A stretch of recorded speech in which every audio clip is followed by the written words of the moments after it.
সুপ্রিয় দর্শক, আবারও একটি নতুন ভিডিওতে তোমাদেরকে স্বাগত জানাই। আজকে আমার ভিডিও টপিক আশা করি থাম্বনেল দেখে তোমরা বুঝতে পেরেছো। আমি ফিশারিতে ভেটকির পোনা ছাড়ার জন্য অপেক্ষা করছিলাম। সম্প্রতি কিছুদিন আগে রেমান ঝড় এসেছিল, তার কারণে নদীর জল প্রচুর পরিমাণে বেড়ে গিয়ে বাঁধ ছাপিয়ে প্রচুর পরিমাণে ভেটকির ভিয়েন বা ভেটকির পোনা এই খালে চলে আসে এবং এই ৩-৪ দিনে সেগুলো অনেকটাই বড় হয়ে গিয়েছে।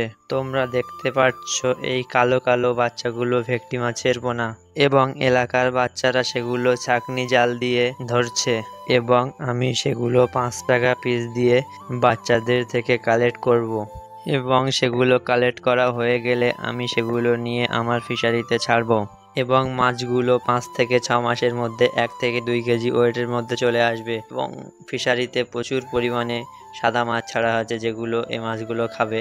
তো চলো এগুলো এদের থেকে কালেক্ট করে নিয়ে আমি ফিশারিতে ছেড়ে আসি।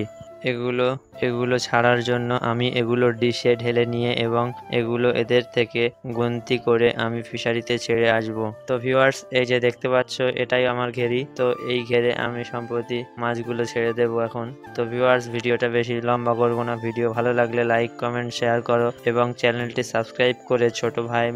তো ভিডিও ভালো লাগলে চ্যানেলটি সাবস্ক্রাইব করে এবং বেল আইকনটি প্রেস করে রাখো যাতে পরবর্তী ভিডিও মিস না হয়। আবারও দেখা হচ্ছে অন্য